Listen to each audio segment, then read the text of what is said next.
Hi, everyone. Welcome to Music NFT Archive, where we document and discuss the history and growth of tokenized music. I'm your host, Tor, founder of Music NFT Archive, avid collector of music NFTs, and the artist behind Studio Nouveau, the moniker I began using to mint my own music in 2020. I've been obsessed with tokenized music ever since. Today, we have the privilege to be joined by Rare Scrilla, an artist whose pioneering crypto music roots extend back to the early years of Bitcoin. He's been a leading innovator in exploring new applications and formats for music on the blockchain, continuing his efforts to the present day. Skrilla, welcome to Music NFT Archive. Yo, thanks for having me, Tor. Absolutely. So psyched for this. So, before we get into your crypto roots, can you tell us a bit about your pre-Bitcoin musical journey and background? Yeah, I started making music, pretty much out of high school. Um, Mostly I DJ'd, and then the natural progression of DJing as music producer. Generally, especially since I was a mixtape DJ starting off, and I was doing like college radio MC battles and live battles at like University of Maryland or George Mason, et cetera. So you're around a lot of like upcoming MCs, and so I quickly like I transgressed to like music production quickly. Yeah. I was a record digger, so also once you start digging for records, you go down the rabbit hole of trying to find like samples. So that became like a really big thing in my sound, is kind of finding rare sounds. So I was quickly like, this is back when we were making shit on like 4 tracks, and this is when CD burners, you were making, this is back then. And you know yeah, it was that's when I started, and I got into like I started a record label, um thinking, with my partner Chops in 2002. We put out a record like with MCs from our DC, Washington DC area. It's called Pressure Points. Then I started another record label that quickly fizzled out. We just did one release, and I did another, the record label Interlude Records, in 2006. I started that with my friends, kind of in New York and DC, and we ran that for about 8 years. And that was really like, Interloop Records is like a pivotal record label in the Mid Atlantic region. We were very heavy in like the blog rap era. I was producing records on the side too, but mostly, we released like 30 records probably during Wow. that era. And that really, like, I cut my, kind of cut my chops heavy there. During that time too, I released records like Jedi Mind Tricks, or doing stuff like DJ P Cutta, and did one-off tracks with different artists, and Mob Deep and Raekwon, Joey 13, etc. And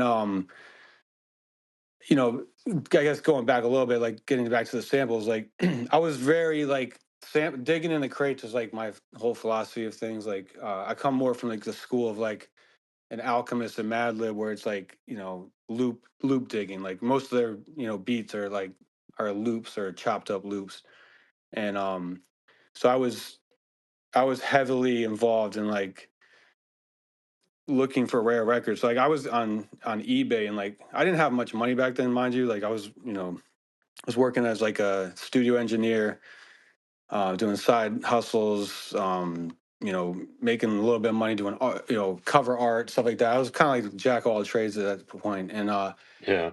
I was buying records online off eBay. I would just go and to try to find like Russian records, Spanish records, and Japanese, or like J-pop records, or like Hong Kong records. And like, so I was like going and buying like boxes from these like sellers, and I kind of got cut my chops and like being able to like decipher like what a good record looked like, because a lot of times especially the Russian records, there's all one label, and you kind of had to like you get thrown off. Like the cover art might be real dope, but like the music was trash, and like you had to kind of start figuring it out. So like I mean, I got rugged on a lot of stuff, but like just buying a box of records and being able to get like 3 or 4 samples that nobody had out of that was like worth it to me. And like I think I was buying boxes for like 150, $200 a pop type thing. So if you can find like a record like that, like you're good, because if you sell a beat, like back then I was probably selling beats for like $300 a pop or something like that. So like one beat would like cover or two beats, or one beat would cover 2 boxes of records almost. Uh-huh. Wow, that's so So interesting. yeah, so like that kind of like where I started like my rare journey probably. Yeah, I love that. And it sounds like you were sort of like always involved in sort of starting record labels. Like, were you ever sort of like guesting on other places, or were you sort of you had sort of like a like enterprising spirit, like just always? It sounds like. Yeah, I've always had an enterprising spirit. When I learned something, I'd start. I didn't do my own thing, but yeah, like for sure. Like like I said, I did a record with Jedi Mind Tricks record label when they started up. I did a record with Raekwon's label, Ice 20, Ice Water 20, whatever, with Joey 13. I did some stuff. I got offered record deals and publishing deals. Like one major artist offered me and Chops a deal. It was like the craziest. I still got the contract somewhere. It's nuts. Like I think they wanted to like sign us for like 11 years or something, and they took like so much. Like I think we'd only end up with like 25%. I was like, this is crazy. This is like the shit that people like. I had a bad taste by the record label very Yeah, early on type stuff. So like I always was like definitely independent minded, and like you said, enterprising, like for sure. yeah, that's awesome. And so I guess like where does this run into the crypto years? Like, can you give us a little background on like when you discovered Bitcoin, or what's the story there? Yeah, I guess like so like Interloop Records was like kind of like had its hate. Like I said, it started in 2006, and like it probably had its heyday from like '08 to like 2011. Like was really like prime years. So like Bitcoin came out in 2009. I started hearing about it in like 2012, and I guess like I kind of like I had a kid in 2009, my first kid, and I started thinking like, man, this music shit's not cutting it. Like I need to like figure out some other shit. So with that said, I opened up a studio, a music studio, and I lost my major source of income as a freelancer doing like audio for a world news organization. And I had to move into my studio. I had at this point, it must have been 2011 or 12. I had, yeah, 2011. I had a 2-year-old, and I was looking for like the next thing at this point. I was like, I need, that's when I really started actually doing art as well, like more. And I heard about Bitcoin. We actually, like you said, like we heard about it, and immediately we tried to start up like a Craigslist type thing for Bitcoin before I even owned any, and we Oh quickly wow. scratched that because the Bitcoin price went from like we were gonna buy some to like start it up, and and we had like my partner Travis actually had a developer and everything make the website, and we kind of like got ahead of ourselves, and all of a sudden the price shot up crazy. I can't remember if it went from like nothing to $30 or $30 to $200. There's two different time periods, but yeah, at that point, then my friend was dating a banker. She was like a manager of a regional bank at Bank of America. She's like, "Oh, that's not going anywhere." And we're like, "All right, fuck it, we just won't do it." And then shortly after, I heard of Silk Road, and like that's 2012, and that's when I got really intrigued. I was like, "What the fuck?" I was like, there's this fucking all this money flowing through the internet for like regulated goods that are being sold, and that just like really piqued my interest. And like that's when I Interloop kind of like the label kind of stopped. Like I was like the last man standing there. Like all the other 6 members, like kind of like just one went to jail, one got married, da da da. And so I started managing artists, and actually started. Me and this chick Melissa started a company called Manifest, and we were managing artists. And me and 2 producers that were signed to Interloop, we kind of became Interloop Beats, um, and producing that way. And we, yeah, so I heard about Silk Road, and I was like, yo, the way I like to be creative with anything I'm learning, da da da. Like it's easier for me to learn. So I was like, let's make an album called Silk Road. and we spent like the next year plus making this album. Um, Me, Casito, and Grussel, and that's really when I like dug into like what Bitcoin was and all that stuff. Again, I hadn't bought any Bitcoin at this time, but when the album was done, it took like a year and a half to put out. I tried to sell it for Bitcoin, and I had zero luck. The distribution companies didn't understand. Like even when I was making the record Silk Road, like we had a lot of rappers on there. Some like pretty well known ones, like Raheem Supreme or Visto or Kilo or K Beta, Born Unique, et cetera. Like these guys were all on the record, and but Yeah. Kingpin Slim was on the record, and like none of them knew what Fake Sketch and G2. So like none of them knew what Bitcoin was. Like we had to kind of explain it to them what was going on. This dark market, people selling drugs, da da da. And so like if you listen to the record, like you know when the rappers are rapping about Bitcoin, except for the one that G2 and Sketch did. That was really like on point, but the rest of them were kind of like really like remiss. Like it missed a lot of like the real like Bitcoin shit, which is not no fault to theirs or ours. It was just like the early times trying to like marry hip hop with Bitcoin and Yeah. So I like to think of like that album, which I love the record. It's like 18 tracks, probably a little bit too long, but it it's definitely like a soundtrack to the deep web is kind of like how I describe it. It's definitely got like a deep web, dark market theme to it. Yeah, that's so cool. And I'm kind of wondering, like, how did you like distribute it originally? Was it like, did you do a vinyl press or like yeah, how did you distribute it? No, it was really tough, man. Like, it was such like a niche thing back then. Like nobody understood. Like I had like a guy that works for Hot 97 and shit like that. He was part of a record label back in the day, and like he had all he was the marketing guy for like a lot of people in rap, and he tried to market it for us, and it was bad, bro. Like nobody like understood. Like Business Insider, they covered it.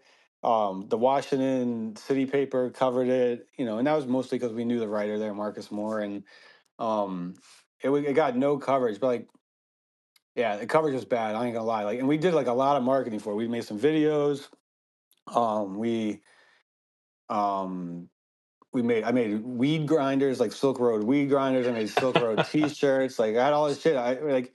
It wasn't until I pushed the record because I believed in it. I pushed it way past like the date. Like even in 2015, I was throwing parties in Atlanta at not the A3C festival, and I remember at this one particular party I threw, like I had West Side Gun, Conway, Big Gip from Goody Mob, a bunch of people performing there, and like I think it was the first time West Side and Conway ever even performed in Atlanta, Hmm. and um we did a release party for Silk Road there too. I started had the T-shirts and the grinders and all that shit and gave them away, and like this is like a year and a half after the release, and yeah, so and by that time I was actually buying Bitcoin and shitcoin and trying to earn more Bitcoin with like red coin and black coin and feather coin and all these other ones. But it was a process. I guess what I'm trying to say is like it was a process for sure. To, like get my knowledge of it all and kind of like figure out a way to, which still in 2025, how to marry crypto, Bitcoin specifically, and hip hop and music in general. It's not something that comes easy for sure. Totally. And well, as we go on, we'll sort of like see the progression here. But are there any physical artifacts of that album from like I said, like any vinyl or tape or anything, or did you do just digital at the time No, or it was just digital, and like I said, I still have a box of T-shirts, Silk Road T-shirts. I still probably have a few grinders left somewhere. gotcha. But those are only physical. I was thinking about in 2024 pressing a 10-year anniversary on vinyl, but I just don't think it never really got the legs to do that even. So maybe if people care about it in 20 years, we can do a 20-year vinyl. Yeah, yeah. And maybe I'll just like hop while we're talking about the album. Like, have you inscribed this album at all? So I tried to inscribe it early on. I inscribed 4 of the songs, but this is like when I said we spent a year and a half on this album. Like we really spent a year and a half on this album, and like most like us Hath is in the crowd. I was just talking to Hath like nonstop lately for this other project we're doing, and talking about how like minimal hip hop is. Like it's drums, bass, melody, and vocals, and maybe some scratches and shit. That's basically hip hop. Like EDM and dance music has like way more layers. You got arpeggios, you got pads, you got drums, you got all synths, you got all those different layers and shit. But with Interloop, with the Silk Road album, we actually did that. We overproduced the fuck out of this record. Like, um, so with that said, a lot of these songs are like 8 minutes, 7 minutes, 6 minutes, shit. So no, like I couldn't inscribe them at the time because I was inscribing from my own node. I didn't have like access to a miner, and I could only get 4 songs on at 16 kilobytes per second quality under 400 kilobytes at the time. So the 4 songs were inscribed, and that's it out of the 18. Yeah, I gotcha. Well, we'll come back to inscribing, but man, hearing this, I like want to go and listen to this right now. I'm like, you're like getting me in the zone to want to go listen to this. Um, were you like around that time? So around the Silk Road album, were you aware of any other people like talking about crypto in their music or anything, or was it sort of like just your crew? And were you aware of anyone else doing that?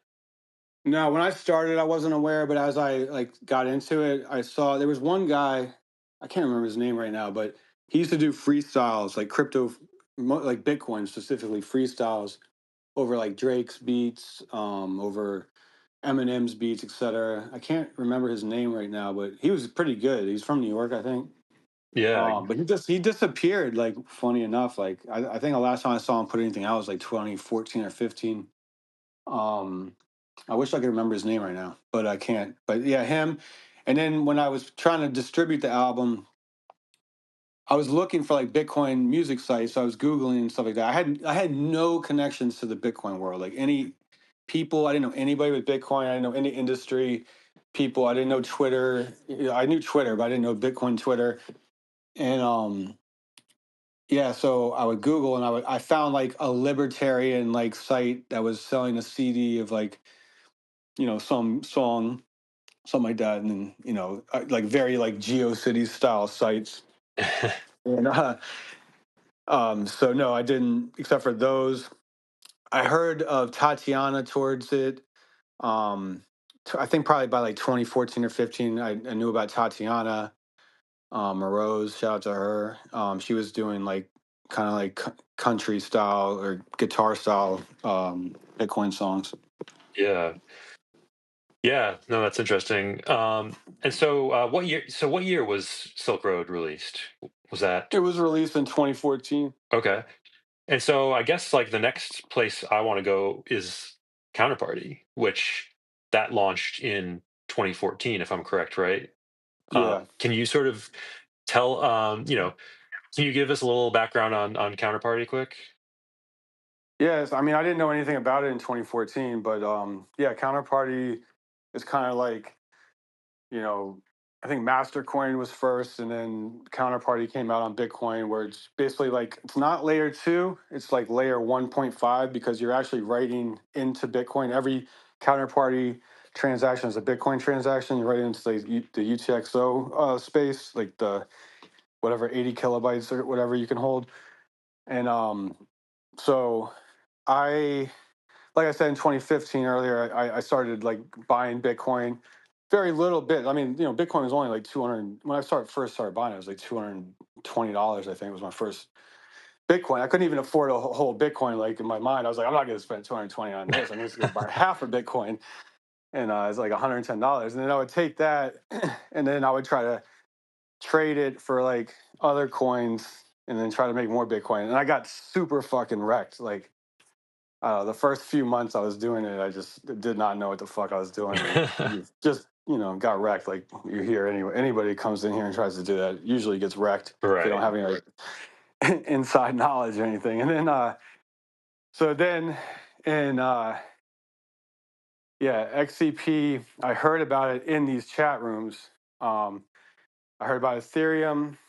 I heard about XCP. So they were at that time in that world on Poloniex. They were fighting for like the tokenization world. Like it was kind of like, I mean, there's a lot of XCP believers and there's a lot of Ethereum believers. So Yeah. Ethereum eventually won that battle, at least in the near term.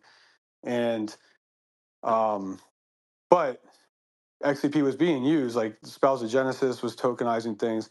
I was super interested in Spells of Genesis when they came out. Not like I didn't care about the cards necessarily because it wasn't like my style of like I didn't trade like I wasn't into like kind of like no I don't know how else to say it than like nerdy kind of like internet games. It's like but Sure. Wasn't your thing. right I did invest in like quote unquote invest. I spent like probably $50 at the time on like the Spells of Genesis token, which is like what the Pepe Cash kind of was for Rare Pepes. And Oh, okay. so I felt so I that was like what you're supposed to be buying the cards with and stuff as I understood it at the time. And like these Spells of Genesis cards they were putting out like they started putting out like as the ICOs came out and stuff. I guess that's kind of later, but they they started like they were really like in tune like I guess like I'm not going to get to that part, but Sure. so I understood Spells of Genesis a little bit, but it was kind of like on my radar, but I wasn't like totally engulfed in it. I didn't join like the Telegram chat or anything because I wasn't that interested in it. But then I saw Rare Pepes, people started sharing them. Like some people in the Poloniacs, like Robness and Dan Darkpill, and a few others, and Theo Goodman. And I was immediately like, oh shit, this is like I collected baseball cards, I collect records, I collect fucking stickers. Like I'm a collector like of things. Yeah. So and like they were like very like garbage pail kitty, like mimetic, like ironic. They were making fun of the crypto space. So I immediately got into that. Um, and I think I was like the first 100 people that joined the Telegram.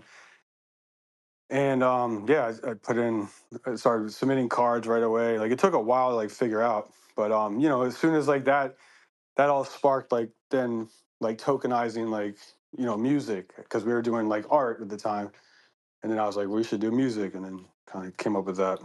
Yeah. And so were the hip hop element series, was that like one of your first? I can't remember exactly like is that how you started out your Rare Pepe No. portfolio, or like how did that sort of come about? Yeah, my first one was rejected cards, Two Live Pepe is about Two Live Crew and kind of like banned in the USA. And I kind of thought like, like Pepe's were kind of getting like banned, and I was like, Two Live Crew and Uncle Luke got banned for a while for like provocative music. So I kind of like that was my first one. It got rejected. The second one was Pepe Goat. So that was my first Rare Pepe, and that was like about Jay-Z. And then I think I did like Ric Flair and Pepe Cash Millionaires about like Juvenile and Lil Wayne and them. And then I did the hip hop. I wasn't like actually when I made the hip hop element set, I wasn't even set on like making a hip hop element set. I made DJ Pepe and MC Pepe the first day and submitted them.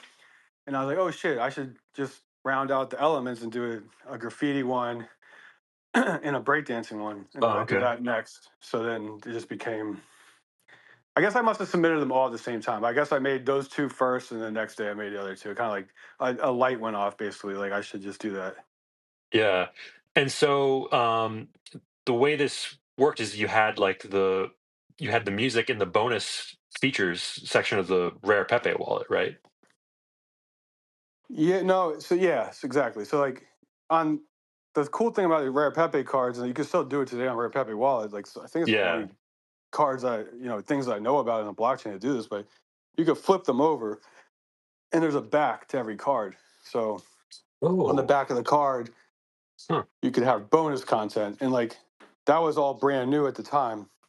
Like I think maybe somebody did like a burn to redeem shirt or something. So maybe there was bonus content prior, but that's that bonus content for DJ Pepe was based on music. And me and Joe Looney, the developer for Rare Pepe Wallet, went back and forth for a long time, like a couple weeks. Like, how can we do this? How can we make it? Because like we tried Bandcamp, we were thinking YouTube, obviously tried SoundCloud, which we settled on, and finally that's what we settled on. I settled on SoundCloud, basically making a private playlist that you couldn't see publicly you can make it the private link to the bonus content, and then I would just put like cutting room floor songs or exclusive songs I was dropping like in and out of the playlist.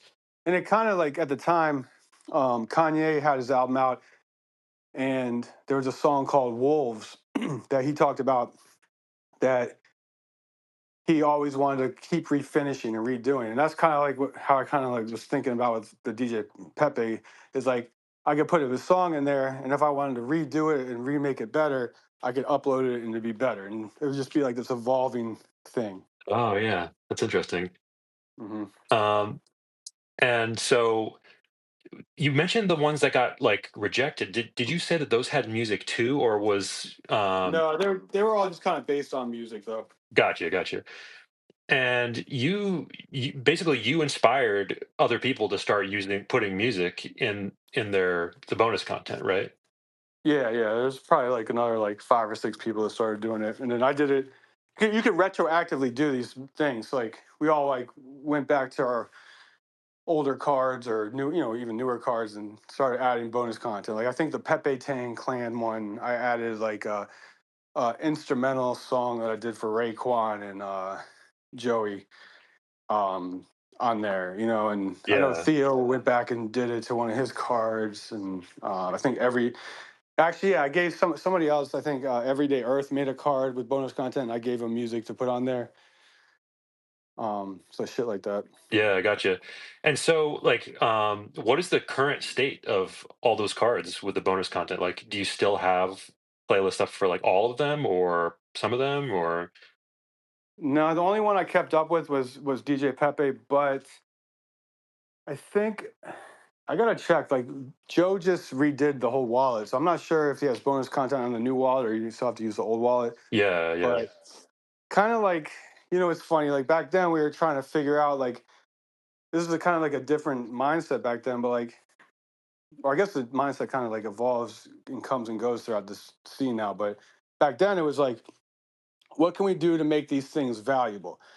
Like we need a game, we need a rare Pepe game, we need bonus content, we need burn to redeem, we need all this utility. But like we found out over the next couple of years, like the real utility was just collecting the art, so to speak. And that's Yeah. kind of like the mindset that I have now. Like I don't like there's fine like utility. It's just hard to sell something as a utility because the SEC will be like, brah, like you making promises type shit. So you can't really do that. Like if you're gonna make utility for a thing, in my opinion, you gotta do it post post drop. Like you gotta just like surprise people. Like that's unfortunately in America, it's kind of like our hands are a little tied. So like like but that's the big aha moment is like we didn't need utility. We wanted to collect digital things, and that's what sparked like the super rares and the known origins and all that stuff after that. Yeah, it's funny. It's like, people need to hear this. It's like there's nothing new under the sun in this space. Like it's Yeah. it's so cyclical. And just like thinking back on Rare Pepes in general, like do you know anyone else who is like dropping their songs with their cards other than what we already mentioned? Like can you think of anybody else who was messing around with that or No, the only person. So after like I knew about Tokenly or Token FM because again on Poloniex they had a coin that you had to use to get onto their. I guess like if you wrote articles, you earned like this LBT coin or something. Let's talk Bitcoin. That's what it was. LTB. So they had this coin that traded on Poloniex. So I knew about it from there, and I actually piqued my interest because that was like a tokenizing thing that people were doing.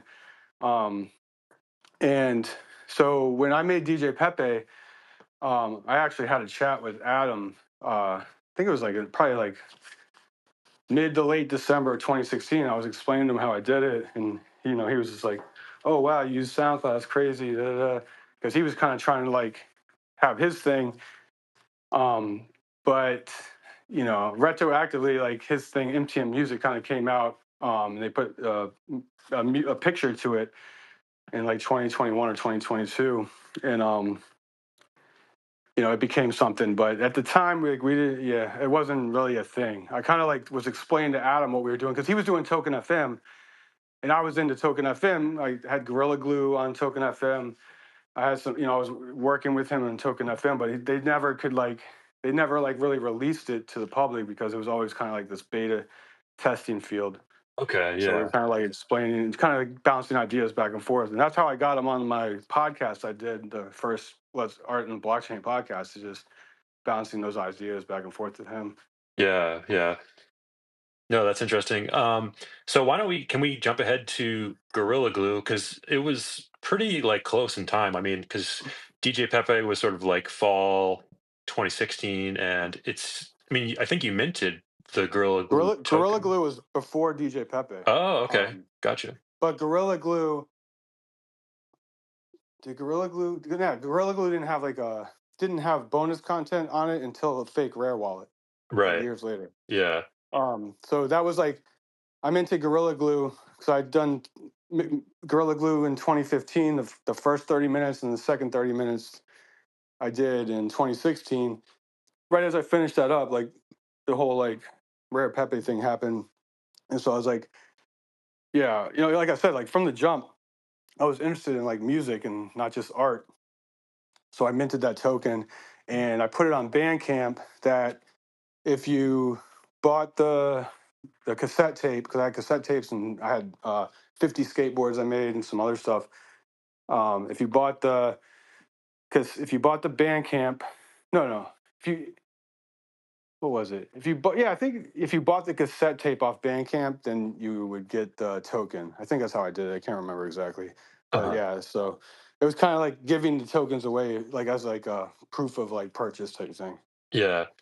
Can you like just taking a step back? Like, can you describe what the actual mixtape is like musically? Like, what? Yeah, it's like I basically I played. I felt like it was pretty innovative mixtape. It's actually one of my favorite projects I've ever done. But it's I took 45 RPM records and played them all at 33 speed and basically mixed them together with like acapellas and scratches and very like turntablism type shit over top of it. So mean, I was taking hip hop, rock, soul, rare grooves, everything, Prince records, Madonna records, even pop records, and basically slowing them down and spinning them. And I actually went out and like did some DJ sets like that with like these slow down 33 RPM joints back in the day. But that's what Gorilla Glue is. So like Gorilla Glue is a strain of marijuana, specifically Gorilla Glue number 4. And I made the mixtape while I was literally, I must have smoked like 2 pounds of Gorilla Glue that summer. I made 2015 mixtape, 2016 mixtape. So it was very like slow, like chopped and screwed kind of style. A lot of post editing and Pro Tools on it and stuff like that. It's kind of like it's a mixtape, but it's more than that. It's really like a produced, like, you know, kind of like really like an album almost, just using different like samples. Yeah. Do you have any of the physical mixtapes left or? Yeah, yeah. I still got about like, I think I pressed up 150. I probably got like 30 or so left. Yeah. Um, and so I think like I bought this tweet off of you a long time ago for the Valuables app, but it was like on January 26th, 2017, you tweeted, "Very historic. Someone swapped my Gorilla Glue mixtape on the Oh yeah, decentralized exchange for 2 XCP, about yeah. $4." Um, can you give us the play by play for that or? I don't like. I can't remember who did that, but I guess they got the. I think they bought the tape or whatever, and I sent them the token, and then Oh, I they see what you're sold saying. it. Okay. They sold it for 2x. So it was like I think that was that was a secondary sale of Yeah. Gorilla Glue. Yeah. And so it was on Tokenly? Was that like what was Tokenly again? So Tokenly was like Adam's like token.fm thing that Oh, okay. it was like the first kind of like music thing that was supposed to be like this tokenized music like thing. Me, Tatiana, like probably like 20, 30 other artists in the space were like experimenting with it, but it just really never went anywhere. Yeah. I don't think it ever got out of beta testing, honestly. Uh-huh. And so like is there anywhere online where we could like listen to it or is it really just like in the tapes like Oh What? yeah, Gorilla Glue. It's on DJ Pepe's private list. It's I think it's yeah, I think it's on my Bandcamp. I think I have it up there. Um, yeah, I don't know. It's Yeah. up there. It's out there. Yeah. Well, good to know. I Yeah. at different times I had taken it offline for a while because of like the DJ Pepe playlist, but I think I put it back online a few years ago. Yeah. And so the original like token supply was like 10,000 tokens. Was that sort of Yeah. like you viewed that as like you were giving yourself runway to distribute the tapes, or like what were you Yeah. thinking about that? I have no idea. Like back then, like the numbers really like I knew I had 150 tapes. Yeah, you know what? And that's what I'm saying. Like, I don't remember if I was giving that token away if you bought the cassette tape or if you bought the Bandcamp link. I can't remember. Oh, okay. But you probably have to go to like the archive to Internet Archive to find out what that description said. So So it could have been that. Could have been like, oh, maybe I'll sell 10,000 of these on Bandcamp. I don't think I ever thought that, but yeah, eventually, 5, 6, 7 years later, I ended up just burning down the supply. So basically, I think I made it so that there was I feel like I might have made it 150, like based on the mixtape. I can't remember. yeah, it's definitely something like that now. And so you said if they bought the mixtape, they would get the token. Yeah, once again, like my memory's a little cloudy so long ago. I can't remember if it was buying It the is a long link time or ago. the mixtape, but like because you buy the MP3s off of Bandcamp. So I can't remember is that or if you bought the tape. I got a feeling it was a tape. I feel like, but it might have been the other way. I don't know. Yeah.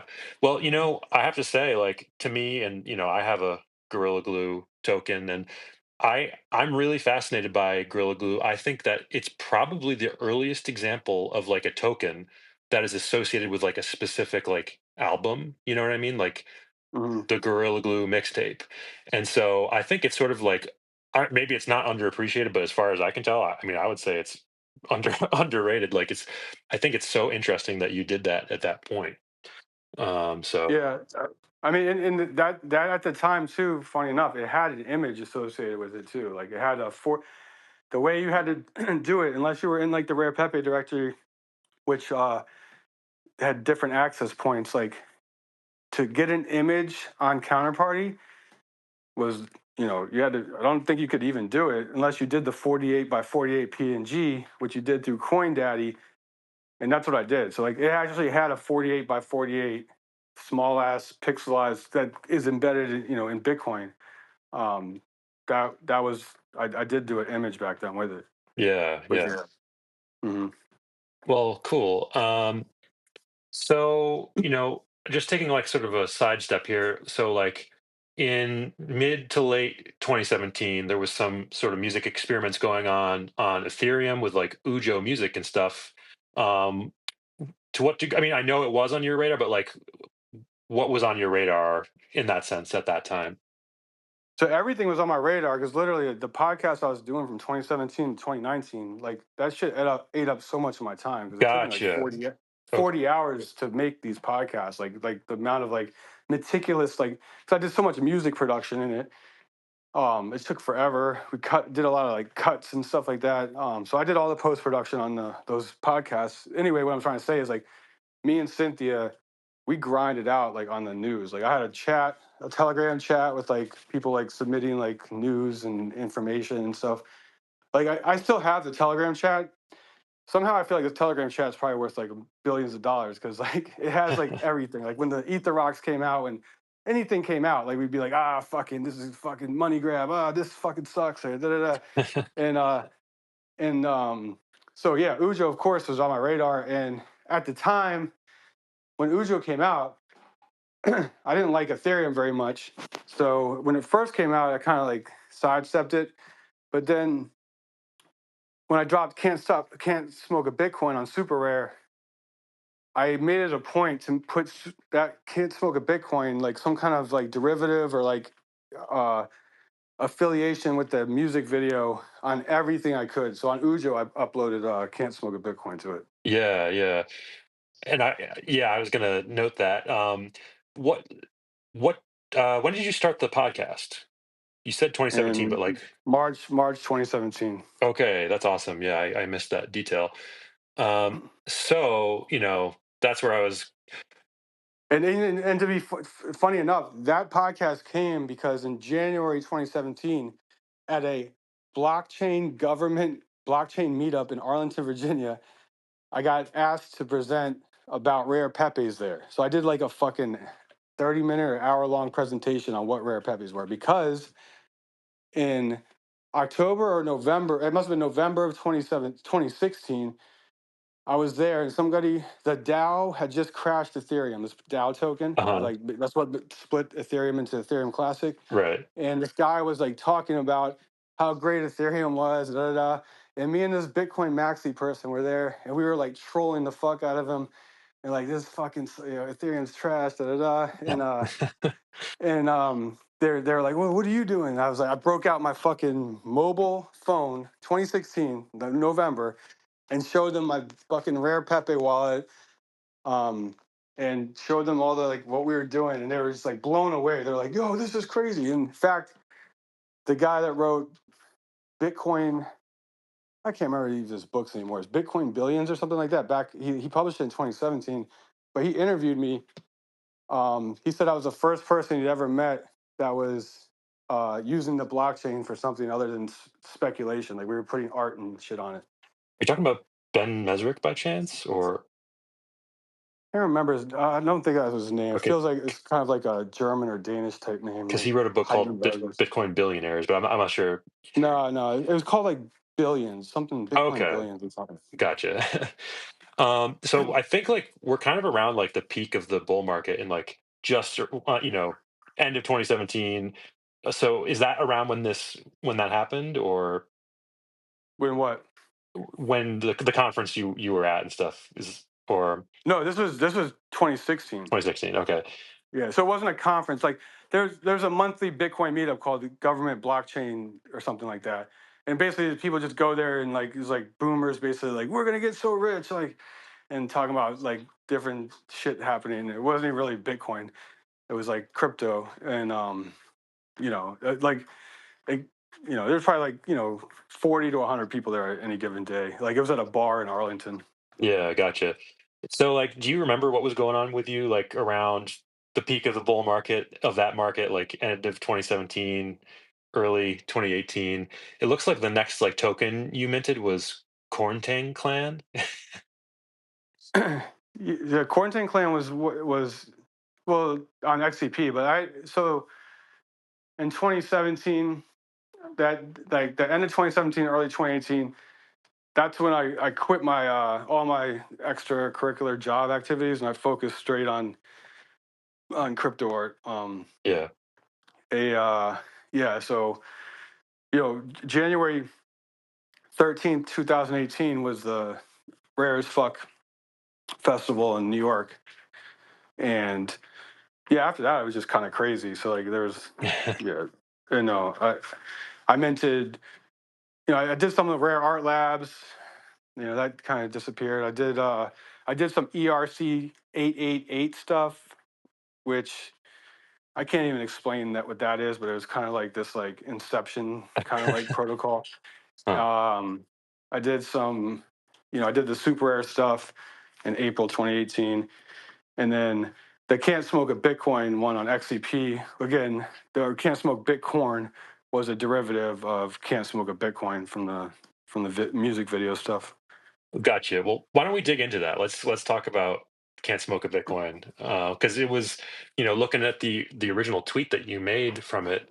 It was like, you had a whole thread, and you sort of listed where all the places you released it, which was you could find it on Ujo Music, YouTube, Tune, the Yeah, Counterparty Tune. token, Super Rare, the Bitcoins game, and a video platform called Video or something. Oh yeah, that was on. I think that was on. Oh, so Video. That was the ERC 888. I couldn't remember the name. Oh, Yeah. okay. So that one was the one that James Waugh had built, but I think that protocol like the whole shit disappeared. And I also put it on Alexandria.io. Like that was using Florin Coin. Florin Coin was like I think like a Bitcoin based asset at the time that you could upload music I think basically it was kind of like the way that worked was like a pay per play. So like every time you got it played, you earned some like coins or something like that. I can't totally remember, but yeah, that was like a platform back then too. Gotcha. Well, can you sort of like give us, can you like set this drop up? Like, what were you thinking going into it, and sort of like why did you structure it the way you did? Do you want to just like kind of explain it in your own words a little bit? I mean, so like that was like the first song I made, crypto song I made since the Silk Road album. And I was in this chat with a bunch of Bitcoin maximalists, and it was a really crazy chat. They were like basically like 4chan Bitcoiners, and they were making fun of Peter Schiff. And actually, the dude that ran the chat, Chris DeRose, he had interviewed Peter Schiff, and the guys in the chat like put a clip up, and I think they were like, Skrilla, you should remix this or something. I was like, haha, okay. And then I just literally went and did it right away, put it in the chat, and they like laughed at it. And I was like, all right, I'll make a whole song out of it. And I just made a song out of it. And then one of the guys in there, Emoji Nakamoto, me and him hooked up. We did a lot of shit together over that next year, like video and content wise. But he did the video for Can't Smoke a Bitcoin. And I'm not even like I wasn't even in the video. Like he shot it down at the Miami TNABC conference, and Krista Rose is like the star of that video, and basically just him like rolling up a blunt, smoking it, and then tripping out. And we used like all the AI that we did for that, like the super rare piece in that video. We were scared at the time we didn't want to get sued by Google, so we didn't use Deep Dream because you weren't allowed to like commercially release anything with that. Uh, So he actually spent like 3 months on one of his computers creating this AI shit through his program. So like it was like his own like neural net and all that stuff. It y- was kind of crazy, oh which wow. I didn't think was a big deal at the time, but as AI evolved, like you know, it became like kind of a big deal because like he was one of he wasn't using like prefab software. Yeah, totally. Um, so like just kind of going through it a little bit, for the Ujo release, do you remember like what that entailed? Like, did you have like an artist badge for that, or because they had like the badges that you could collect? Did you Was that a part of I it, have or? I have no idea. Yeah. I don't I seem to remember that I don't think anybody collected that song on that site. And like I released it towards the end of Ujo. Like this is like, April, May, or March, April or so of 2018. And they closed down like pretty nearly after that, I think. Uh, Gotcha. And then there was Tune, which is that sort of like the same idea of like the streaming that you get a token in. Yeah, Yeah, it was like yeah, SoundCloud with like tokenized stuff. It was like Music Coin, Tune, those type of coins back then that got everybody hyped about like music on the blockchain. yeah. And so the way you described the counterparty token was like a proof of share. So like, what was your thought process there?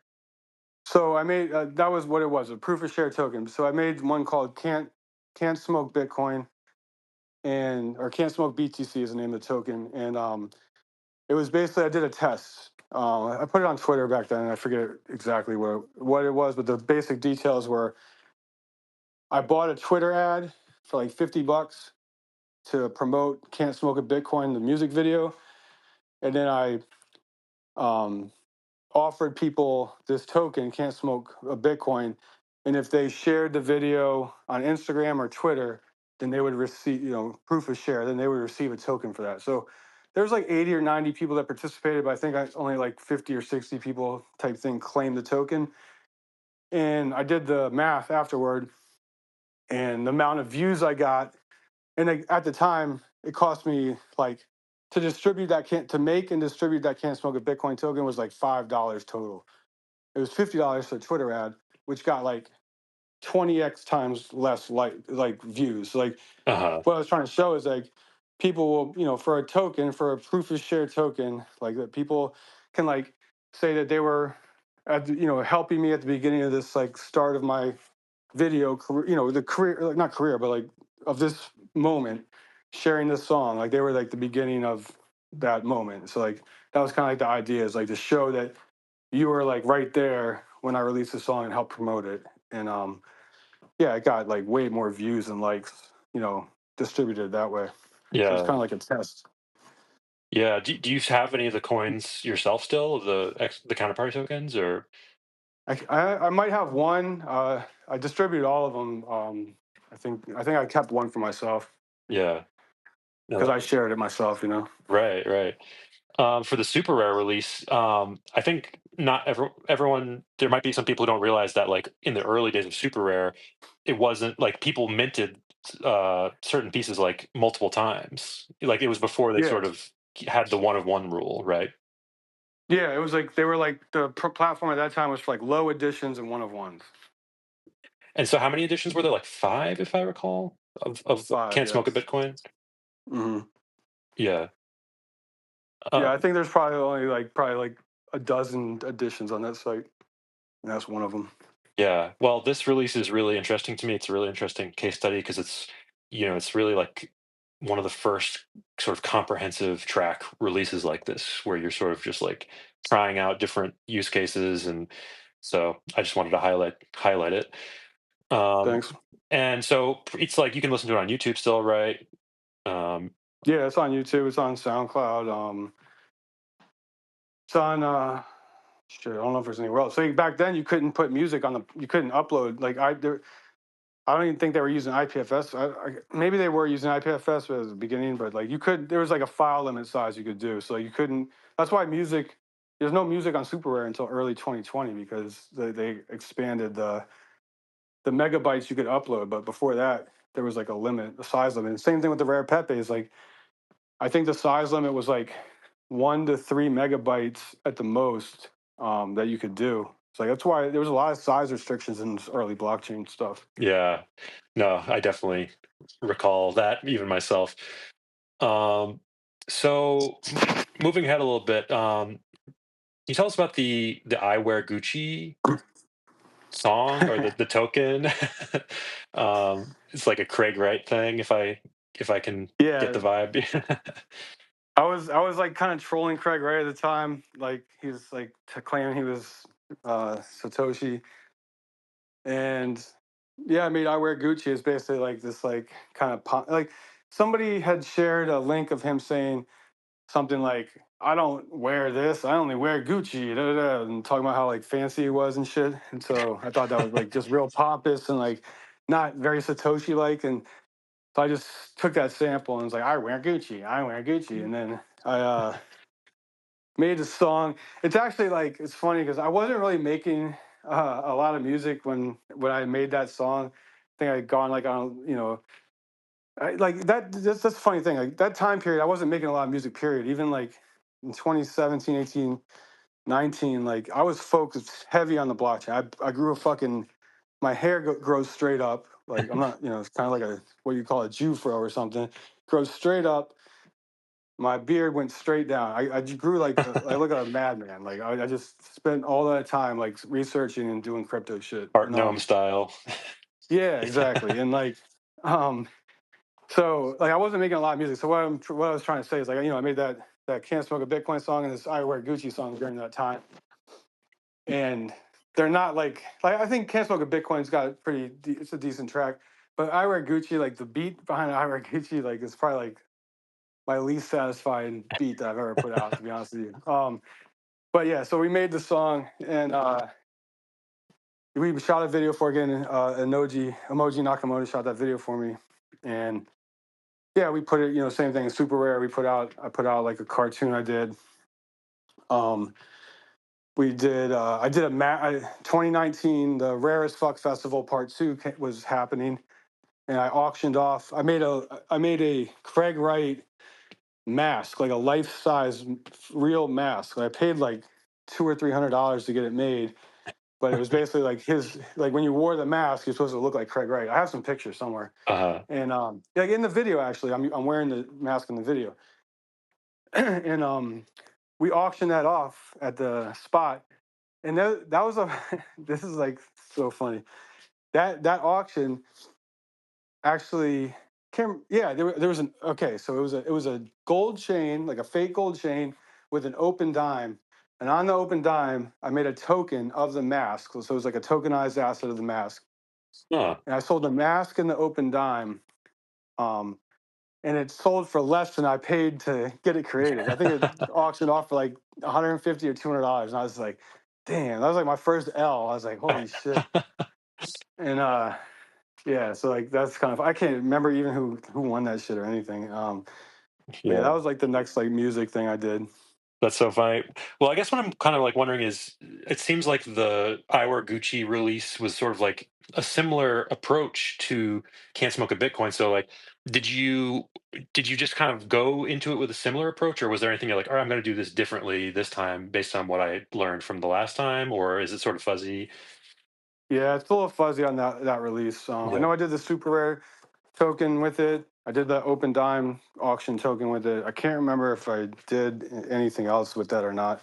yeah, Um, yeah, yeah, I really don't remember. yeah. It just kind of struck. Oh, no, I did. I did a Rarible piece. So Oh, I interviewed Craig Wright on Twitter, and I was kind of like leading him into like a long kind of like I was being very like friendly with him, and I was gonna try to like kind of get him at the end, but he kind of like left the interview early, so I couldn't really get him. But I tokenized that interview on Rarible. It's like one of the first.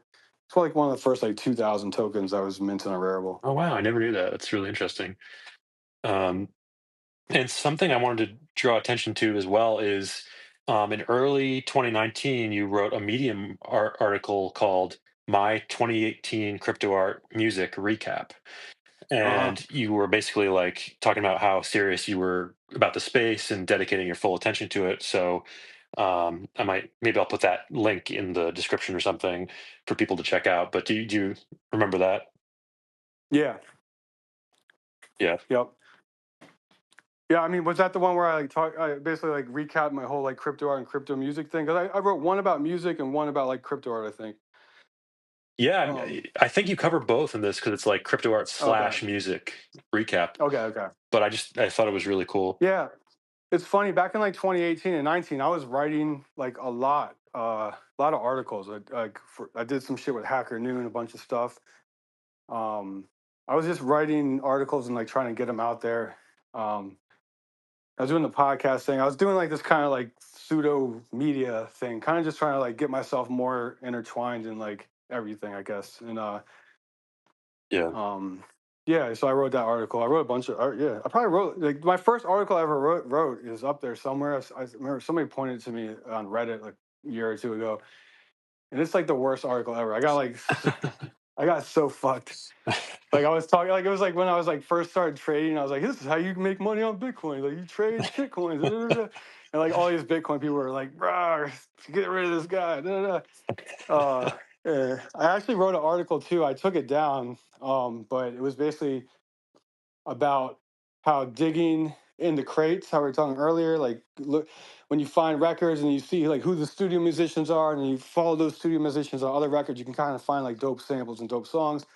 And I wrote a parallel article about how like digging in the shit. It's called digging in the shit coins, and how you can basically find the good. This is like during the ICO era, like how you could find the good projects because you go and find like the devs, you find the people, the community that work and stuff like that. It's kind of interesting. Yeah, yeah, totally.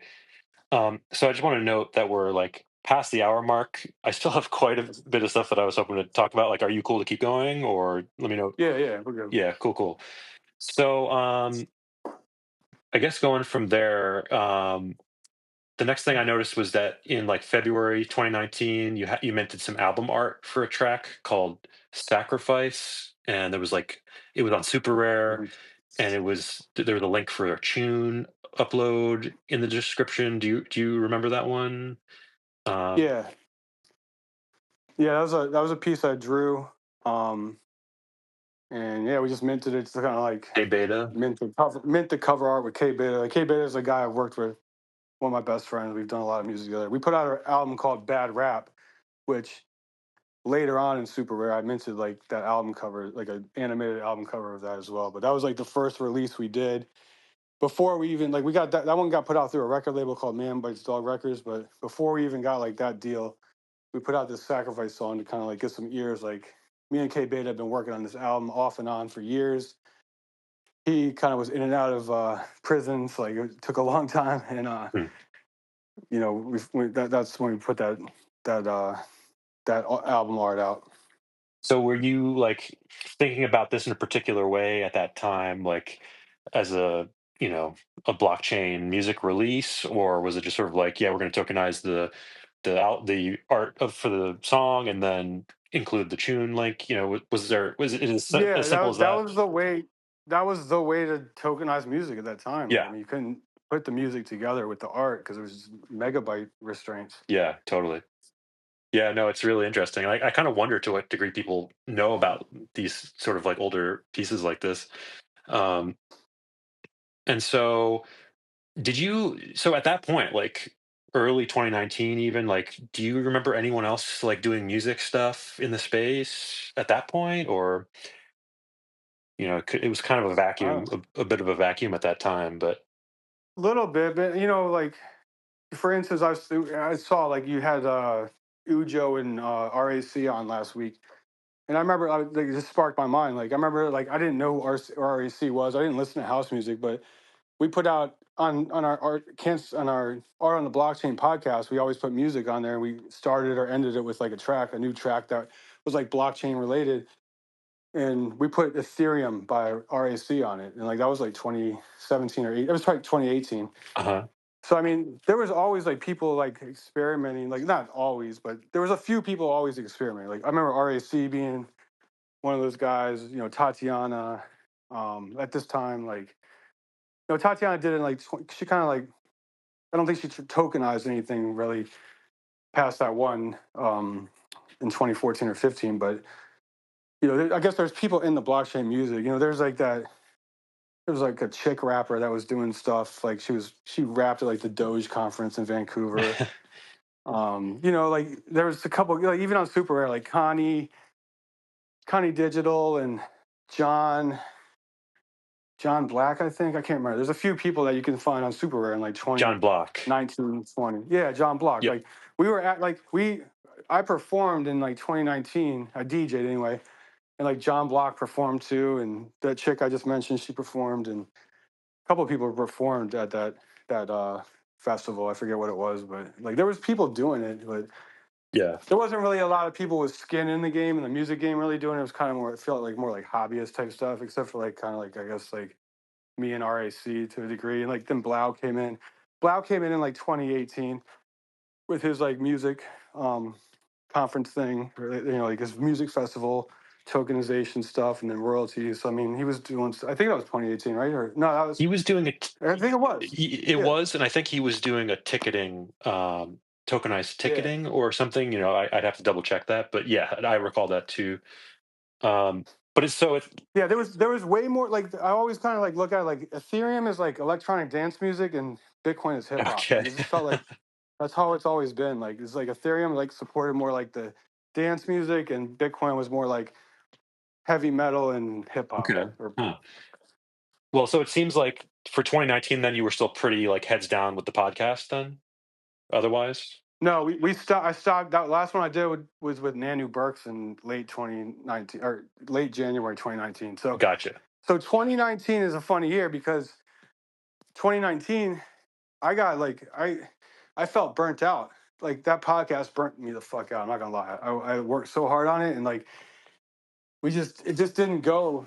We interviewed everybody in the space. Like to me, it's like a great podcast, and like everybody liked it. Like X Copy and Coldy and all the people like they all listened to it. But like that's all that listened to it.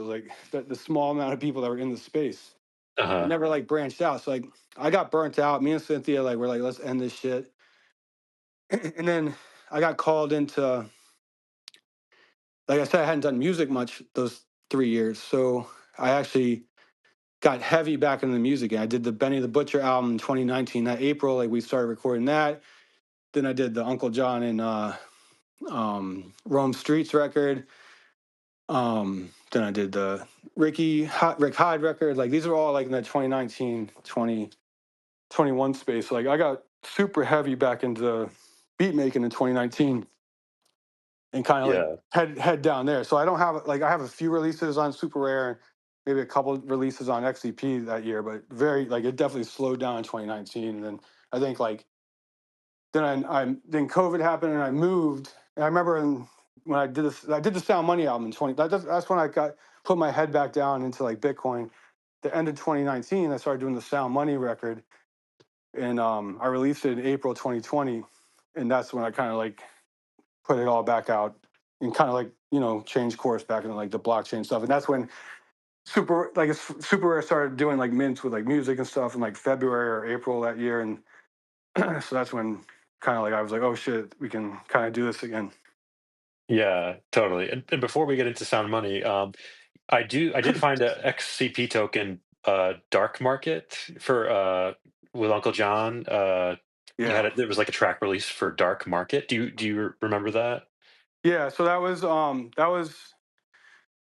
the when you bought this. That's actually Sound Money. So like when you bought the Sound Money album, you got the dark market track. Oh, So okay. like it was like a Bandcamp thing. Like, basically, if you bought the pre-sale of the Bandcamp release, you got the token. So can't remember how many people bought the pre-sale. It wasn't many, but the amount of people that actually got the token was even smaller amount of people because you had to like I emailed people like here you want your token, send your XCP address. You got like 30 days, and I think you can look at the blockchain, but I feel like only like two or three people might have claimed that token. Uh-huh. Yeah, So that was the cover art for the that was like the single off Sound Money that I promoted, and did a video for and everything. gotcha. Okay, thanks for clarifying that. Um, so, is there anything else to say about Sound Money? I mean, like, what was sort of like the vibe of the album, and sort of what topics were you thinking I about mean, when you Sound were Money was a making it? pure Bitcoin album. It was kind of like me like me professing my like love for Bitcoin, I guess you could say, through like hip hop. I kept it grimy. I didn't make it cheesy. It's like really like in my lit vein of like hip hop music you hear outside of crypto. And I think people kind of come to expect that from me at this point. It's like I make like if you listen to my hip hop albums, my records and shit like that, I make grimy street like records or like kind of like very indie underground like experimental like from like a vein of like if you wanted to like compare, it'd be like DJ Shadow and Alchemist and DJ Muggs and shit like that. Like that's the type of shit I make. So like, Sound Money, crazy enough, is like I was able to promote that record because of Bitcoin for like 4 years. Because I made it, I put it out. I got on like a lot of podcasts, like all the Bitcoin podcasts were like promoting it. Did really well. Um, Bitcoin went up a lot. So like, people started like liking it and shit like that. And then I would like my super rare releases in like 2020 and 2021, they all featured like music from they those are all music NFTs. Like as people want to say like music NFTs or something else, but like all my NFTs have music on it. I Yeah, always thought of them as music NFTs, like with art, like cover art and music and shit, or like a story to the song. And so I was able to promote that through 2021. 2020 in 2021, I also released vinyl, so I was still promoting it, still promoting it. 2020, like every like 3 months, I would release like 10 or 15 records through Scarce City and sell them. So I was still promoting it, still promoting it. Then Ordinals came out in 2023, early 2023. I quickly like inscribed it all into Ordinals, so it became like a big thing. First album on like Ordinals, Bitcoin music. Everybody who runs a fucking node has like that Bitcoin album baked in, so it kind of like so I kept like running it, and it was like it's the longest like promotion of an album I've ever done. Like, and it was really because of the blockchain that I could keep like doing new things with it. right. Well, yeah. I mean, is Faith on My Money in that on that album, or Faith in my money, yeah, so like in May 2020, you did a collab with Tommy on that track, yeah, and you guys did a MP4 mint on Super Rare, yep, and just like all of those MP4 mints that you did that year, were so those are so important in my opinion, and um, I don't think I definitely encourage everybody to like go take a look at your super rare and like look back on all those mints. Um, and Yeah, that one's still unsold. I think Tommy said he's not going to sell it for like less than 100 ETH or something. yeah, yeah, yeah, I know. I mean, I think there's just going to be a certain point that people sort of realize what's just sitting there in plain sight. But You say that possibly, but also I found that, like, to keep it real, like, art collectors in the space are not music heads for the most part, and that's like what's kind of like held back music NFTs, quote unquote, in my opinion. well, what I would say is I don't know that they were art heads really either. So Well, yeah, that's true. I agree with you on that, but I would say that the people that did come in because of quote unquote art, there's way more that came in because of art, because they came from like art backgrounds than they did from music backgrounds. yeah. Well, I hold out hope. So I do too. I'm just keeping it real and keeping it funky with the audience too. for Like sure, we got for our sure. fucking work cut out for us. Yeah, that's right. That's right. Um, And so there was other things floating around in late 2020, like I noticed you did like a Rareable unlockable. Rareable was doing Yeah, yeah. different things. What do you remember? What was in the like? What did it unlock again? Was it just like the track, or it was? No, so this is what brought Kane Mayfield into the space, because like I did a song with him back in 2013 or 14. I did it with K Beta, Uptown XO, and Kane. And there's a single. It was like one of my favorite songs I'd done during like that part of the time. I love that song, honestly. It's my favorite Kane verse, and I put it as like I was like, I'm gonna make. They had this unlockable shit, so I was trying everything and big. I was trying everything back in the day. So like Yeah, the Rarible had these unlockables. I was like, cool, let's unlock some music, because that was, again, you could not upload MP4s even at that time. I think like when I did that, I don't think we could do MP4s yet, or if you could, it was maybe like Mintable was doing them at that time or something. yeah, Anyway, um, yeah, so that was a way to put music on the blockchain. It's like buy this. It was like a Bitcoin chain, I think. I just like put it in like a program to glitch it out, and then the unlockable is that joint. I don't think the unlockable works anymore. I mean, don't get it twisted. Like I think that shit's all broken tech. But yeah, so like I sent it to Kane. I was like, "Yo, Kane, on the blockchain." He's like, and I've been talking to Kane for like years. This is like my friend, right? It's like years. And every time I talk to him, like we talking, talking, talking. Like this is like he had moved to like Mexico at the time. So we talked every like few months. I'd be like, "Yo, Kane, yeah, crazy, yeah, da, da." And then I just bring up Bitcoin. I swear to God, every time I brought up the fucking word Bitcoin, he would hang up immediately. Like I'm not kidding. Like it was like I was like, "Yo, is he on the run? Is like something going on with Bitcoin? Like why does he hate Bitcoin so much?" Like anytime I brought it up, he would fucking hang up. So this finally got his attention, because I was like trying to get, like I was trying to get my friends, like I tried to get, back in the day I was an evangelist. I was trying to get everybody like, yo, music, Bitcoin. I went to Atlanta, I went to Baltimore, I went to Miami, I went to San Francisco. I talked about fucking music and blockchain and shit. So like I was trying to get my friends involved. And finally that was how I got Kane involved. I was like, check this out. And he's like, what the fuck is this? You put a fucking music inside of a token? Like, what are you talking about? Like, and then we went down that rabbit hole, and finally, Kane's now like one of the established music guys out here.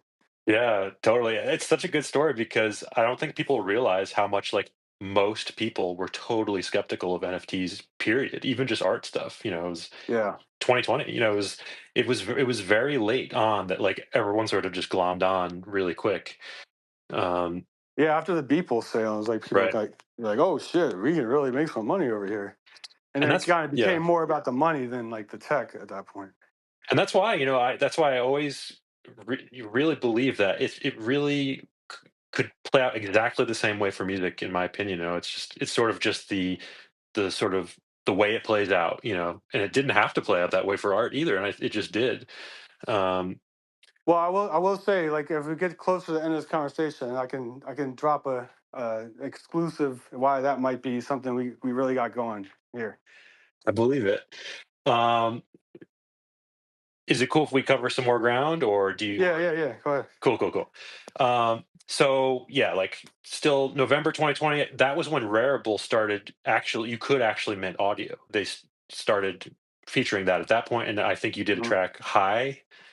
Yeah. It was 21 editions. I don't know if that was like a Bitcoin numerology thing. Yeah, for sure. um, and you, like you said, you had been doing like your super rare releases all through this time. Was Mint Base on your radar at all in 2020? They were doing like the Yeah. Arweave audio. Yeah, they were, but I think it was like super expensive in my mind to do that, and Uh-huh. I just wasn't really. Yeah, I don't know. I guess I didn't. I don't know why I didn't. I remember it being expensive, like thinking that.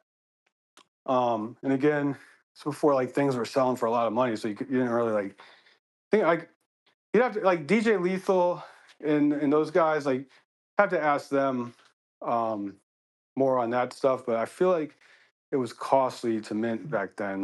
That might have been like why I was skeptical. I can't remember exactly. Yeah, no, I think you're right about that. I think it would have been cheaper on like Rarible and stuff once they had the audio features. Yeah, I Um, think the high release you're talking about, that was like probably the first MP4 I put on, right? I think Oh well, no, MP3. The Tommy one was, but Yeah, I think the Rarible, the high track, that was a an audio file. oh yeah, no, was it? Oh, okay, so we put the image and then we put the MP3 up also. Yeah, I believe Okay, so. Because otherwise it was the MP4s. Um, okay, yeah, so you're right. I remember that now. You're right. Yeah, so we were putting. I forgot about that time period. and that's the thing. It was so fun, sort of like preparing for this to look back through all of your sort of like history and everything, because there really is so much stuff that you did and like still are doing and experimented with. So it's pretty awesome. Like I'm super glad we're doing this. Thanks. Maybe if we can jump ahead a little bit, so into 2021, the Money Badger release on Async Art. You want to give us a quick Yeah, rundown of that? yeah, that was basically like the layered. I was super loved async. Like from the moment they put out their Genesis piece, I was like, this is awesome. You're using the blockchain to like, kind of like do these like dynamic pieces. It was super innovative. So when they were like, we're doing, I had actually like fished around like that 20, ended 20, I think like October 20, maybe a little bit before, maybe August even. I remember like asking people like, how can we do this async shit but with music? Going back and forth. I talked to Art Gnome and I was like, dude, can you put me in touch with fucking um, async? And he did. I told these guys, I'm like, bro, I got an idea. Let's do music. Blah blah. He's like, oh, sure enough, guess what? We are planning on doing something. So we got you penciled in. And I was like, let's go. So um that was that. I mean, that was basically like dynamic music. Yeah, I basically same drum tracks and different drum tracks, different melodies. I can't remember what else. Then correlated with each like aspect of like the art changing.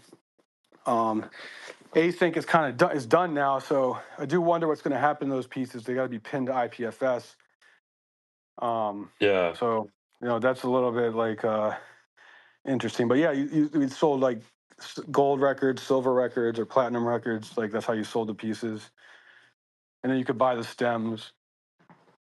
Me and you made a trade, I think, for the stems, right? yeah, yep, exactly. Yep, I have one of Yep. those, and it's super cool. I think that I think that you could easily spin up, or someone could spin up a front end to like make it still work. I think that's the benefit of NFTs ultimately, is having that sort of composability, ability to rebuild a Hmm. front end and tap into the tokens. But the music was just killer on that release, and I agree. It was just such a cool thing. It's too bad that they've had to sunset, but we'll see how that goes. Yeah, I love the blueprints, bro. Like the blueprints was crazy. Like I had so many plans. Like when they shut down, I had done the one blueprint, but like so I guess we're getting ahead of ourselves. But in 2023, I did the music blueprint, Grand Rising, and they shut down a few months later, and I was getting ready to drop. I did a record with like Rick Hyde and Benny the Butcher and those guys, and we had all the stems ready to go for that, and they shut it down, and we couldn't do it. Yeah. Well, and which is also an incredible release as well. Your blueprints, and we'll circle back to that. But taking a quick step back, something I want to point out is that um, Hickett Nunk Hen, Hmm. you were a pretty early adopter of that. Yeah. And I remember this too, like you were always like really open and experimenting in all different places. And do you want to just like tell us a little bit about what you were doing on hand in those early days? Yeah, so I had never dropped like my own AI art. Like Can't Smoke a Bitcoin that has AI art, but it was done by my partner at that point, Emoji. So this one was me, like most of it was me messing around with AI art and video, and then I would just put like music tracks to it. So I was kind of like doing these like experimental, like I was using Hissanug to like do these experimental, like non, you know, crypto art, non or non like crypto influenced art, or like my Yeah. style, like animation, like the triangles and psychedelic stuff. Like it was more like just like trying out like a different side of my art over there. Yeah. No, I thought it was really cool. I collected a number of those. Um, Nice. and then you did the Genesis 127 release. You gave like Yeah, so, yeah, yeah, that was another one of those like kind of POAP things where it's like if you bought the album on Bandcamp before the release, like pre-order, then you were eligible to collect. So that one, we sold a number of records on that one. Like the vinyl sold out. Like we sold like 1,000 vinyl, sold cassette tapes, CDs. Um, Rome Streets and Uncle John are like really big in like hip hop, and that they to to have them as a release on Tezos at that time, I thought was a pretty big deal. But I emailed everybody who pre-ordered it, and like only like 10% of the people responded, and now the people that responded, like 2% like sent me like a Tezos address. Like me. again, like that was one that I think only like 15 tokens or so exist, and it was like it had so many pre-orders of that record. Yeah. Yeah, no, and there's audio on that. And the art was awesome. I definitely remember that. Yeah, that was like the promo art I used on like Instagram and Twitter and shit like that for the record. Yeah. So jumping ahead a little bit, Arpeggi Labs, you were pretty quick to get on that one. I Yeah. made a track on that too. Like, what was your memory of doing that? Yeah, when Arpeggi came out, that was on-chain music and on-chain DAW, and that was like it was ahead of its time. Yeah. Um, I loved like making art and music inside of a box. Like you have these like specific like parameters that you can only do, and that was one of them. You had like four tracks, I think, and you had like a kick, drum, snare. I can't remember. You had like four or five tracks: melody, bass, and like effects or something, like an other track, and like you had to make it with like even then like I got my some of my music, my snares and my 808s and kicks were like uploaded to like Arpeggi because I was so early buying those things. I think I probably bought the most on like the ICO or whatever it was. Like I bought like probably like they were a lot of money. They were like point 0.3 each ether at the Uh, time, and like yeah. I bought like 15 or 20 of them because I was like, this is great. I'm gonna make so much music in this, and I ended up making probably like five or six tracks at least. Yeah. But No. Yeah. yeah, it was. I loved that. I think they kind of like. I wasn't like a huge fan of like. I know I submitted music pieces for their second version, but it was like way more complicated that version. And I know they meant well, and I think everybody, this thing sometimes it's better to like go a little slower. I feel like I think they kind of I don't know what happened to them. Like I don't know if they're still around or not anymore. Like with that V2, but like I love the V1 and um Yeah. Yeah. I definitely hear that, and they're still kicking too. Like you can go and listen to them. So I encourage people okay. to take a look at the ones that you made. Um, Yeah, I was able and to yeah. sell a few of those too. I bought Alan Houston, I think, and the dude, um, one of those guys that produced for Kanye West. Like I bought one of his arpeggi joints. Oh, okay. Yeah, it was kind of a cool little thing that was going on then. Um, and so I think the next sort of like big thing is fake rares came around, right? I mean, Yeah, um, fake, fake as fuck was issued in September 2021, I think. Could mhm. you just like you want to just give us a quick rundown on fake rares and how that came about? Yeah, that was just like for 2016 to 2018 was Rare Pepe's. They closed the directory. 2019 and 2020. 2019 was dead for XCP. I think there was less than 1,000 like total mints period on XCP at that time. Everything shifted to Ethereum. And then in late 2020, like everybody started like hearing about rare pepes, and all these like historic NFT collectors came around, and they like started buying rare pepes, and the rare pepe market like took off like crazy in 2021. And then 2021 was going on, and rare pepes were exploding. And I was like, dude, why can't for going from late 2020, I had a conversation with Crypto Graffiti. And I was like, dude, we need, we were both like, we need to get rare pepes back on Bitcoin, da da da. And he hadn't made any rare pepes, but he was like, he saw the belief in it too. And then Liquid had put out like some kind of sidechain NFT project. I minted some stuff over there. I actually did a music piece on there too. And this was like the summer of 2021. And I actually was gonna like start doing rare pepes on there. They weren't called fake rares at the time. And I was like, I hit up the scientists and I was like, yo, what do you guys think of this? They're like, nah, it's a shit coin. Don't do it. It's not real Bitcoin. And so I didn't do it. And then um and then that fall of 2021, I got kind of like ironically banned from the Rare Pepe chat for like sharing a not rare joint that was a fake rare, they called it. And so with that, like I kind of like took that wind and that steam of, and like I was like, let's just make fake rare right now. And like I just real quick, me and a bunch of friends in the XCP community just spun it up. And yeah, we just the directory just kind of exploded. Um and yeah, we I guess the main thing of that in terms of music was of course like the fake ASF joint that has 21 artists contributing to the art on there, but it also has music on there as well, and it's like a Craig Wright kind of like parody. Right. And the series four. So I can't remember. We must have put the music on retroactively on the fake ASF, or we did something like I can't remember. Like basically at that point, XCP was way behind the times of ETH. You couldn't do music. You couldn't do MP4s. So like fake rares, like within that construct of making these cards. I think it was like series two maybe, where somebody finally figured out how to put an MP3 attached to the image, and then a couple came out in like series three maybe, but series four we were like, all right, we got music now. We can do MP4s. Like we can like upload like anything, any type of file. So we are like, let's do a whole music set for series four. So all the series four, all 50 cards, or there's really 52 cards because there's two versions of the record that came out that retroactively got added. So all of them have music, and that was like the first like XCP like kind of like series that was like music based. Yeah, yeah. And so anyone can like is pepe.w2tf the best place to go like check that out or Yeah, yeah. You can go to not rare tab and then look at fake rares and you can kind of see stuff. yeah.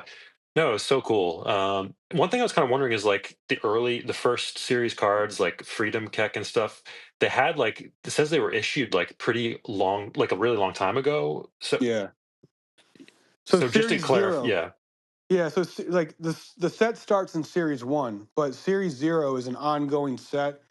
And the idea was, like I said, like nothing was getting minted for a while, and like there was nowhere to put your cards into like a collection. So we made like a retroactive series for series zero. It had to be like created before I think like September 2021 to be added. If it was not in another collection, you could add it to fake rares. So like that's why you see a lot of cards from like 2016, 17, 18, 19. Some of them were actual rare Pepe rejects that we put in, and we thought it was like ironic, like it's fake rare. And if you know the Pepe community, like a fake rare back in the day was not a rare Pepe. So like you couldn't share it within the chat. It was like a very like ironic rule that you could only share rare Pepes, not fake rares. And like I didn't start the term fake rare. Fake rare was like this old term within the Pepe community that it wasn't a rare Pepe. It was a fake rare because the rare Pepe community, the trading collection got created because as soon as Mike made the Nakamoto card and the Gox card, people in the shitcoin card, people started spinning up their own rare Pepes, and he decided like, yo, we need to make a directory so people know what the real rare Pepes were. And like from the very beginning, there was always fake rares, like people trying to like combat and spin up different collections and stuff like that. It was like a fight for what the rare pet bays were going to be like early on. yeah. No, it's really interesting. I feel like there's so much for people now to learn from all these stories. So that's kind of one thing I'm hoping to bring to people by like having these conversations, especially with people like yourself. It's so like interesting to think about the parallels and how things could go from here. But Yeah, like so you remember yeah, in 2021, like Foundation was getting blasted with rare Pepe with like Pepe's. But uh-huh, to us, like rare Pepes and Bitcoin are like synonymous. Like they're really a parallel. And like even like Bitcoin Magazine put an article out in like 2023 about the similarities of rare Pepes and Bitcoin, just how it's like a decentralized meme. Oh, blah blah. I could go on. You could look it up, but basically like rare Pepes are very like in tune with like Bitcoin. So like we were always like, man, Pepes belong on Bitcoin, not on Ethereum, blah blah. And that's changed some. Like notable Pepes and all that shit is cool, but like to me, like the heart, the heart and soul of memes is on XCP. Like those are where the best memes are. yeah, yeah. Well, yeah. So we're getting there. We're getting through. We're making our way through this timeline here. The next thing is the launch of ordinals. Early, or so I should say though, like is it pretty safe to say that like 2022, you were pretty focused on fake rares for a lot of that year? Yeah, yeah, yeah, Yeah, yeah. I don't even think I didn't, but like a couple mints on super rare, and I didn't even sell them. I just like put them up as like posterity mints and stuff. yeah. But then Q ordinals launching, and I remember this time, and I kind of remember like, um, so you pretty quickly were pretty quick to like try to get some music up there, right? Yeah, like I minted some art and some memes early on ordinals. Like I think my first mint was 455. I minted like probably like 5 or 6 pieces under 1,000, and two of them, or no, one of them was music. And then once I put that piece on as a music piece in there, I was like, oh shit, why don't I put my Bitcoin album in? And then sure enough, that's when I dropped the sound money is like inscription like 1400 to 1505, like in that range. And at the time there was no parent child or anything like that. So I had to make a cover art for the sound money track, which is like I think inscription 1535, and it basically is like an inscription cover art. It's like a remix cover art, but instead of having a track listing, it has like an inscription listing. Like this inscription is part of Sound Money. This inscription is part of Sound Money. Uh-huh. Yeah, I maybe you know this. I've always wondered like, can you use like theoretically, could you use IPFS or Arweave in a ordinals inscription, or do you know if No, anyone's tried that? no. Ordinals is the database. Like your to me, Ordinals is like the best storage we have right now in the world for digital because IPFS, you've seen it disappear just because people don't pay the money to pin it. And Arweave is great, but it's like Filecoin, storage coin, and everything. Like it takes like incentive to keep this stuff going. And sure, Arweave is going right now, and it's probably to me it's better than IPFS probably. But will it be here in 20 years? Like I'd bet not, and I'd bet Bitcoin probably will be. So that's kind of like that's why I thought it was interesting to put like the stuff on ordinals. Like this is forever, or as forever as we have right now. Yeah, for sure. And I guess I'm more just wondering, like, for stuff that is you can't. Like you mentioned before how hard it is to get music on there. So, like, for stuff that is not really practical to put fully on hmm chain, I wasn't even sure if it's just like technically possible. If someone just wanted to do a Arweave hash or whatever. But I'm not. Yeah, I don't Maybe really know. maybe you can, yeah, maybe experiment with that. But I guess like for me, it was like getting it on there. So I had to crush everything to 16 kilobytes per second. It almost sounds like an AM radio station, which I think is kind of cool. It's like this lo-fi vibe. um, it works. It worked for that album especially because it's kind of like this underground, like raw, gritty album. So like it works in that level. It might not work for everything. Um, but like jumping ahead, like my 42069 release, I didn't do on ordinals because it was it was like motion video art and huge files, and I couldn't put that. So of course, like the next best thing to me was put on Arweave, so I did that on Arweave. Yeah. So Do you I want guess what to? I'm trying to Yeah. say is that you can't do everything on ordinals. Right. Right. Do you want to jump ahead there to the 42069 project? Can you give us the rundown on that? Well, so Yeah, that I mean, was like relatively mhm, recently you launched that. mhm. So what was the background for that? So like towards the end of 2023, I started like experimenting with AI music, and like I had, experimented even earlier in that, but like it was the I had this aha moment in Telegram. I was using some kind of AI music bot, and it spit out a sample that, or like a music piece that I was like, holy shit, I could sample it. This is fucking crazy. Like AI is dope. And then from that point on, I started like experimenting with Suno and Udio and some of these other ones. And in the summer, like when I first started really doing it, like kind of focusing on the AI music of 2024, um, Suno was the main one, but it still wasn't great. Like vocals are pretty shitty. And then Udio, like their vocals got really good, and I started messing with that, and I was like, holy shit. I was like sending songs to people, and they were like, who is this rapping? No, no, no, is this such and such? Is it? And I was like, nope, that's just AI Skrilla. And that's when I started realizing, like, I had the really big aha moment when I did the Beeple Pepe Fest party. I DJ'd, and I brought a bunch of Pepe music to play because there's a ton of Pepe music in the community. But when I got to the hotel, and I had made a few songs like for the party, like specifically on AI. And I was like, man, what if I just spun the whole fucking set AI music? And like I could make like, I made songs like very specific. I was like talking about Beeple and some of the songs. I was talking about Charleston. I was talking about like we were here now. Like the music was like here and now, like type of music. Like, shout out to you in the audience type shit. And Yeah. I spun the whole album, the whole, not the album, the whole, all these records, and they're pretty like generic, shitty like AI music. I didn't even put most of them on the record because I made them so quick in the hotel room. But the fact that like everybody was kind of like hype about what I did, and they didn't, I don't think most of them really knew it was AI. I don't know what they thought, but like the response was good. And I got home and I was like, oh shit, fuck that. I need to like concentrate. I'm making a record right now, here and now, like to show like where AI music is and the instruments. So like I used AI basically as an instrument for that album. And I made it like I didn't want to make like Sound Money Part Two. I wanted to make it more like about memes.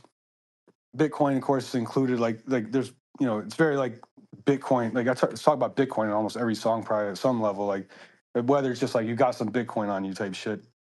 Uh-huh. Um, but I wanted to make the album like I made all these records in the past about crypto music, but like I'd always had to get the rapper or whatever. It's like this is what we're doing, like this and this. But like now with AI, I could write all the lyrics like using ChatGPT, going back and forth, and I was able to like write it from my perspective and really dig into like the nitty gritty of like crypto art and kind of like just like shit that I was on my mind, like the fourth turning and the chaos in the world and AI. I have a bunch of like a few songs on the record that are like about AI specifically and what's going to happen in the future and like like our kind of like existential crisis and all this stuff. A lot of music about crypto art and Bitcoin and all that stuff. So I was able to like really write a record for the first time, like from my perspective, because I'm not a rapper, per se.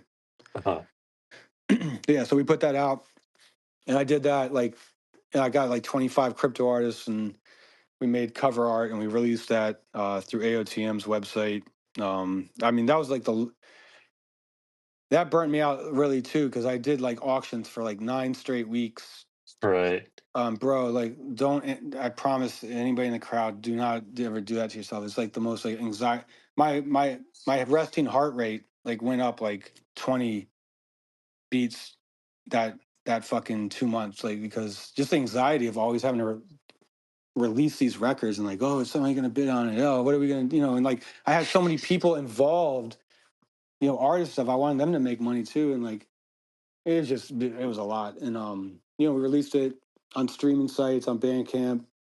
Um, Same thing. Like if you pre-ordered the record on Bandcamp, I'm actually doing a drawing for an ordinal pretty soon, so you'll be able to win an ordinal.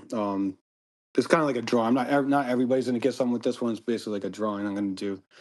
So I minted some of the memes from the album cover on or as ordinals, and I haven't done anything with the collection yet, but that's kind of like what that is.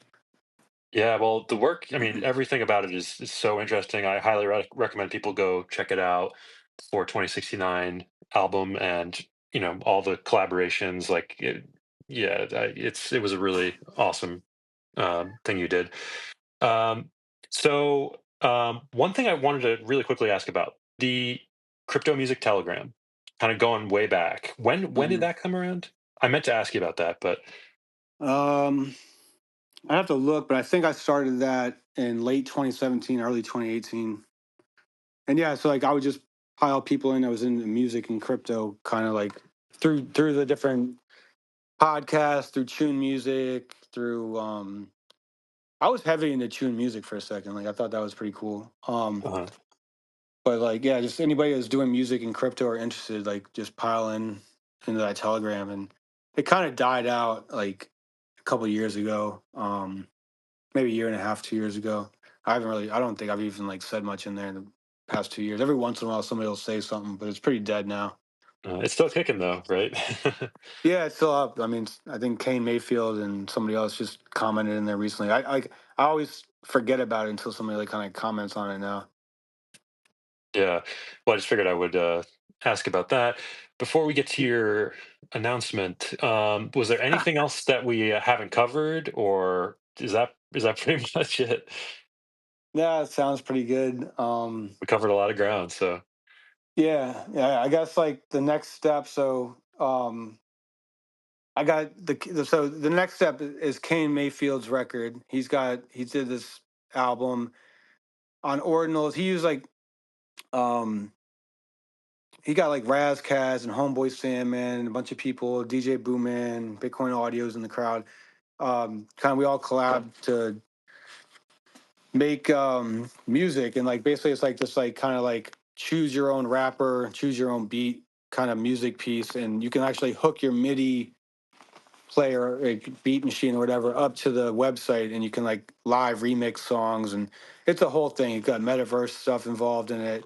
It's dropping January 15th in a couple days through Gamma, Try Gamma.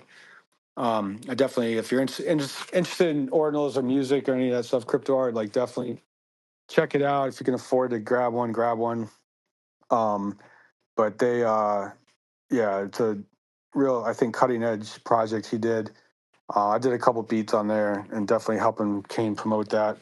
DJ Booman is in the crowd too. He did, I think, like the majority of the beats. And DJ Booman, if you don't know, is like he's very humble, but he's like a literal legend in hip hop and like Baltimore dance music. So definitely pay attention to that.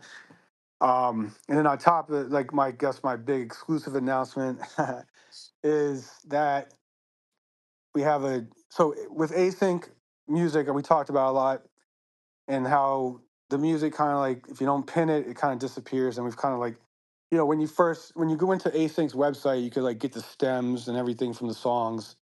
But now it's just you can only listen, listen to the songs. You can't download the MP3 or anything anymore, unless you can if you go through EtherScan and do this whole like 10-step thing. So you can do it, just not very easily. You gotta be pretty like blockchain native. Um, so we've figured out a way. Me and three homies figured out a way to bring async to a degree. It's not the same thing, but it's basically like generative music and art on ordinals, and we're gearing up to release that.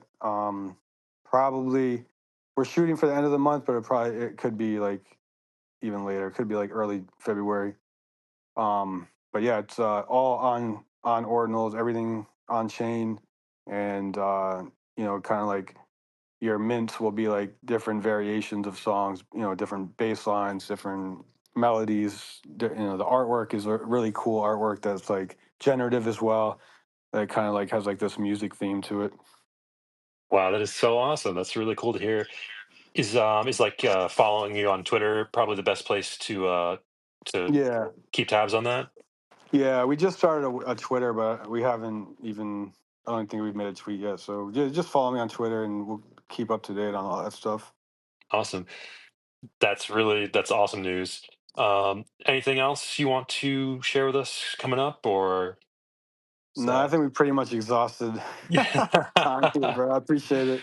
Well, thank you so much for joining me on this journey to cover all this stuff. I mean, you know, huge respect to you and everything you've done in this space. You're a huge inspiration to me. I know that. So, um, alrighty. Well, thanks so much to everyone out there for listening. Please follow Rare Scrilla, follow Music NFT Archive, and we'll see you on the next episode. Thanks so much. Thanks, Tar.